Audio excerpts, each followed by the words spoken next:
Alright guys, it's Stephen here from BlueMoonRisingTV and it's the Champions League quarter-final and we're that close to going through. I'm joined by Alex and Walter. How are you doing, guys? Not too bad, Stephen. How are you? I'm feeling great. Yourself, Walter? Oh, living the dream, living the dream. Living the dream indeed. Just straight into it then. Basically, huge game tomorrow. We're in a decent run of form. We've got PSG. It's 2-2. We've got the away goals. But how do you think we should set up tomorrow? Should we set up for a win, set up for a draw? Walter, what do you reckon? Pellegrini only knows how to play one way, doesn't he? If we try all of a sudden to switch to a defensive system, we're going to come in for a shock. I think we should basically play it the way we did first leg. I thought we were absolutely superb. And a bit more of that, that's what I'm thinking. He's not going to play defensive, no. Alex? I think we'll certainly be a little bit more conservative than usual, but I think you'll see 4-2-3-1 with De Bruyne, Silva, and hopefully Navas getting in there, running wild and doing the job. But as long as we're tight defensively, I think in the away leg we did sort of play a little bit of counter-attacking football, and maybe we did soak up PSG a little bit more. But with the players that they've got out injured, I say we go for it. I mean, they have got a few players injured, haven't they? That's the thing. Kevin Trapp played at the weekend. He picked up an injury. Matuidi and David Luiz suspended. There's rumours that Verratti, Pastore are in the squad. But how much is this going to be? How much is that going to affect him? I mean, I know, Alex, you saw that they gave 4 starts to players at the weekend that hadn't played this season. Yeah, they played a bunch of kids and a bunch of reserves against Guingamp. And I think, Guingamp France is kind of one of their bottom clubs, their basement boys. That would be like us playing a League One club, as in a third tier club over here. So they've sort of had it easy, whereas we got a good going over by West Bromwich Albion. But, we got to rest De Bruyne. We got to give Silva a little bit of time out, So these are players that maybe we can come in and keep fresh, and hopefully their list of injuries, their first choice keeper, like you said, Kevin Trapp, went off at half-time. Due to an injury, he ran into one of his own players. Which is a lovely way to get injured, isn't it? I think in terms of, it seems like all hell's breaking loose and they're chickens running around without heads. Hopefully we can kind of capitalise on that, and that'll disrupt their rhythm. I think Ibrahimovic said that Manchester City went to PSG and attacked them like no other club had this season. And that's because they play teams that would struggle to get into the English Championship every week. And you're looking at that and you're thinking, actually, let's go and disrupt their momentum, disrupt their rhythm, and make the most of it. And they're going to come up against the side. We might not be the biggest side in the Champions League, but we're good enough to propose that they might not be used to. And I think we should make the most of that, especially if they're going to have to play a second choice keeper, especially if they're going to have to play a back four that maybe is not their ideal, that don't really work together. It's almost as if City can exploit the problems that we've had all season in another club. What's your thoughts on that, Walter? Well, they made 9 changes at the weekend and they still won 2-0. But as Alex alludes to before, I mean, the standard of the French league leaves a lot to be desired. I mean, I almost think you can pick Wednesday or Tuesday's team just for the simple reason being you can see who Pellegrini left out and who he brought in to play West Brom. Pellegrini he made a big gamble, didn't he? He made a big gamble at the weekend and it paid off in the end. 3 points in the bag and that's all that counts. Especially with other results going the way they did this weekend. So that 4th place is looking more assured now than it was maybe a couple of weeks ago. So he did take the gamble, and if you look at the team he actually put out, you had your Kolarov there, you had Zabletta there, you had Delphin. So these players aren't going to figure, what I believe, against Paris Saint-Germain. So as far as Paris Saint-Germain go, I mean, is it McQuinos? He's a decent central defender to come in for David Luiz. But as I alluded to before, they're not used to playing together. So hopefully we can exploit that. And I personally believe we're going to have to score because I think Paris Saint-Germain will as well.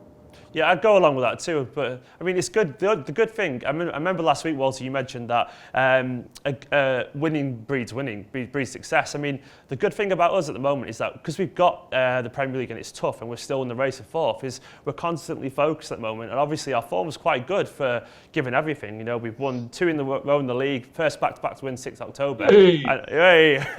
And obviously we've got the result of PSG. I mean, surely, are we going to be in a better headspace than they are at the moment, Walter?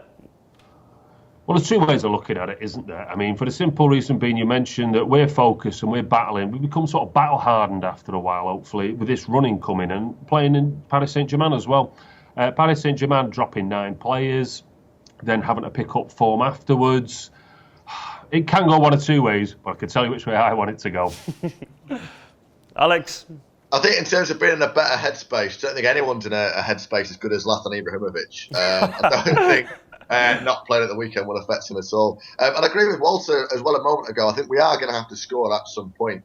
And I think, I was hoping we'd roll West Brom over and we'd put 2, 3, 4 past them and get into that rhythm of being the big team and that big winning mentality. And the fact that West Brom, to their credit, made us really, really work for it. It might actually be a good thing because PSG aren't going to roll over to us and they're going to make it really difficult. And I think they're going to turn up for a battle.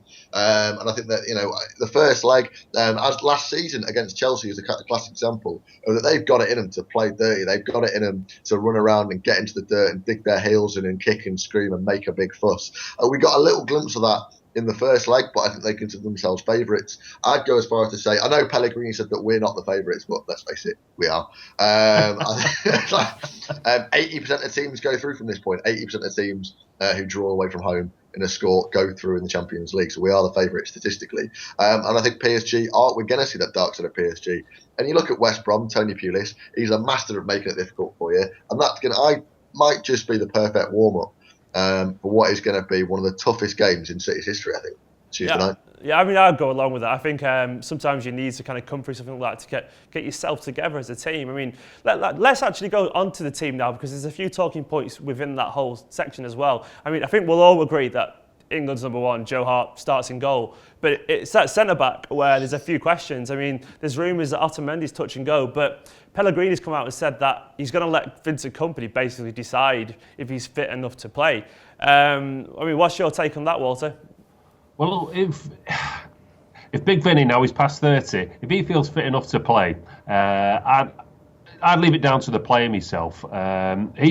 He knows better than anybody else on the planet whether he's fit or not. If Otamendi's injured and Kompany's out now, we're going to start having to juggle a few balls, as they say. And there's a few options that we can actually go for.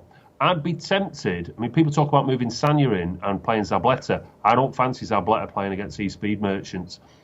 I'd like Sanya on the right-hand side. And controversially, I'd put Fernandinho in a centre-half. That's a bold call. Alex, who would you have at centre-back? I'm not sure. That is a bold call, Walter, and I commend your bravery for coming out on that one. And to be fair, Fernandinho did play at centre-half for half an hour early in the season, looked strong, and has the potential for me to go to perhaps later in his career play there.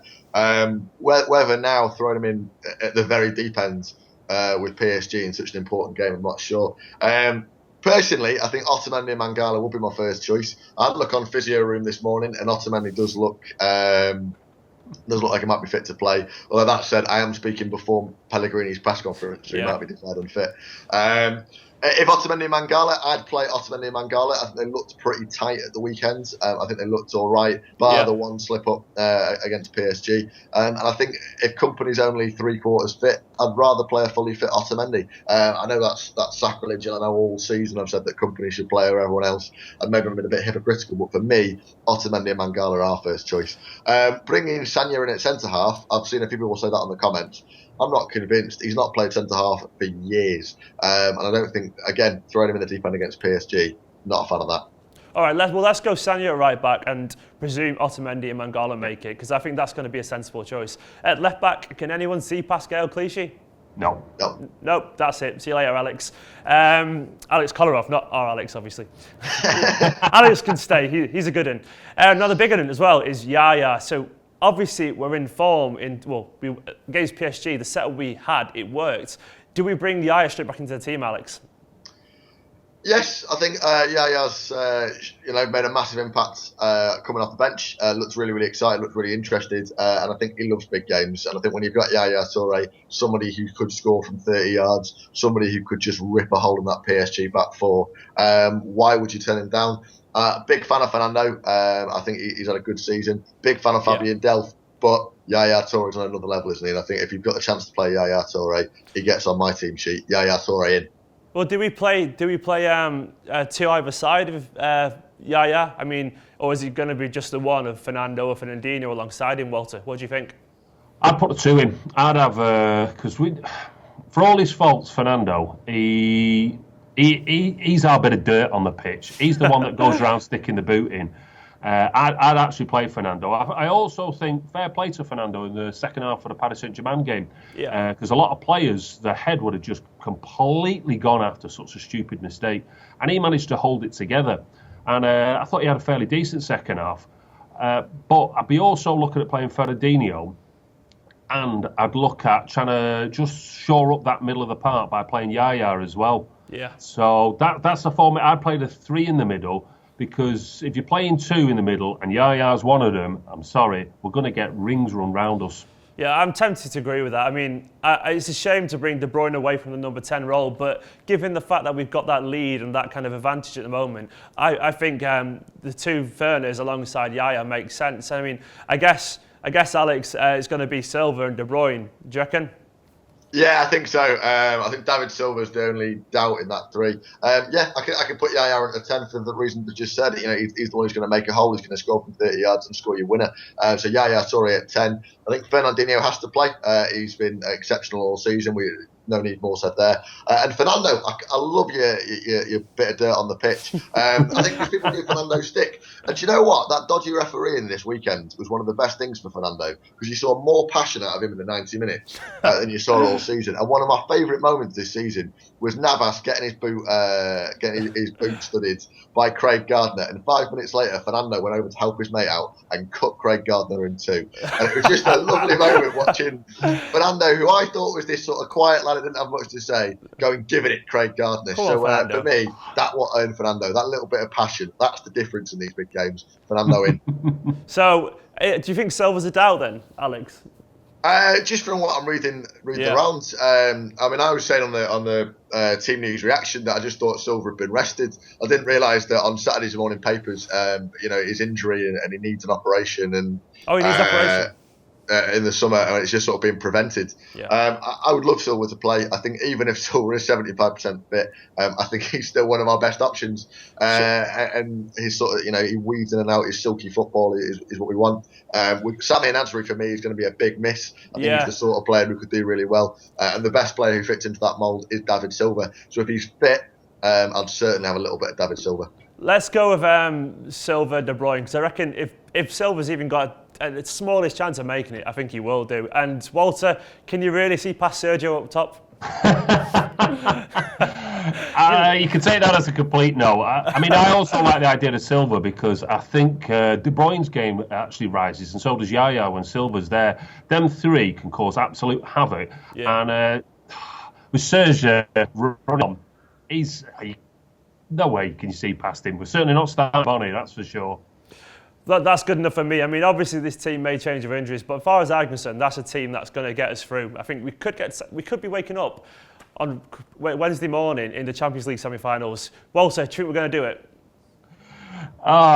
It's the stuff of dreams, isn't it? I mean, we've watched some utter dirge through the years. You know what I mean? So to actually, someone sort of give you a shake in 1999 and was going to tell you we could be in the semi-finals, you'd just be laughing at him. Yeah. You're calling for the ambulance.